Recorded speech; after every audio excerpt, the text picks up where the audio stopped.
Sa iba pang balita, mga biktima naman ng sunog sa pabrika ng tsinelas ng Kentex Manufacturing Corporation na kilala na umano lahat.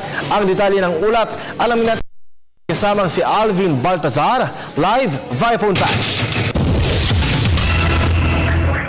Hindi tinuturing ng pamura ng PNP Crime Laboratory na tapos na ang kanilang trabaho sa pagsasagawa ng forensic investigation kaugnay ng naganap na Kentex Fire Tragedy sa Valenzuela City.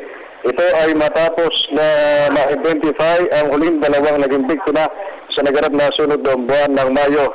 Ito ay sina Johnny Ang Discaliar, isang lalaki na nakita ng PNP Crime Lab noong June 19, at Marvin Alvarez Marcelino, isa po na nagpaparaman noong June 21 matapos bumalik sa crime scene at grupo ng Crime Lab.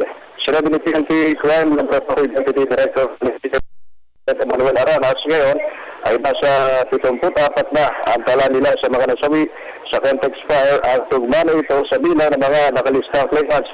Sa 74 na naging biktima ng sunog, 70 dito ay nakilala sa pamamagitan ng pagsasagawa ng DNA testing, habang ang tatlo ay physically identified, habang ang isang biktima ay hindi na talaga makilala dahil sa sunog na sunog ang buong katawan nito, kaya tinawag na lamang nila itong si victim number 35.